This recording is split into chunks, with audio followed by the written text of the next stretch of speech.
بسم اللہ الرحمن الرحیم۔ شروع کرتا ہوں اس پاک پروردگار کے نام سے جس کے قبضے میں ہم سب کی جان ہے۔ ناظرین گرامی، آج آپ کی خدمت میں ایک نئی حدیث لے کر حاضر ہوں۔ امید ہے یہ حدیث مبارکہ آپ کو بے حد پسند آئے گی۔ تو چلیے شروع کرتے ہیں۔ جہاد فی سبیل اللہ میں مال خرچ کرنا۔ حضرت ابوبکر رضی اللہ تعالی عنہ کا مال خرچ کرنا۔ حضرت عثمہ رضی اللہ تعالی عنہ فرماتی ہیں، جب حضور اقدس صلی اللہ علیہ وسلم مکہ سے ہجرت کے لیے روانہ ہوئے اور حضرت ابوبکر رضی اللہ تعالی عنہ بھی آپ کے ساتھ روانہ ہوئے تو حضرت ابوبکر رضی اللہ تعالی عنہ نے اپنے ساتھ اپنا سارا مال 5000 یا 6000 درہم جتنا بھی تھا سارا لے لیا اور لے کر حضور صلی اللہ علیہ وسلم کے ساتھ چلے گئے۔ پھر ہمارے دادا حضرت ابو قحافہ رضی اللہ تعالی عنہ ہمارے گھر آئے۔ ان کی بینائی جا چکی تھی۔ انہوں نے کہا، اللہ کی قسم، میرے خیال میں تو ابوبکر رضی اللہ تعالی عنہ تم لوگوں کو جانے کے صدمے کے ساتھ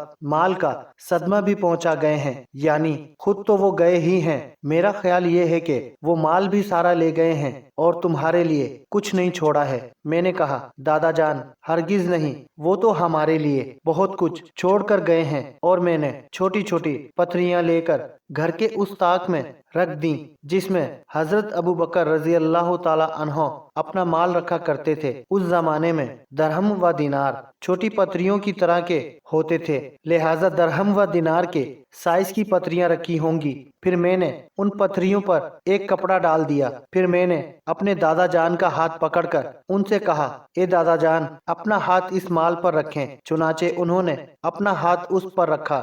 وہ یہ سمجھے کہ یہ درہم و دینار ہی ہیں، تو انہوں نے کہا، کوئی بات نہیں، اگر وہ تمہارے لیے اتنا مال چھوڑ گئے ہیں تو انہوں نے اچھا کیا، اس سے تمہارا گزارا ہو جائے گا۔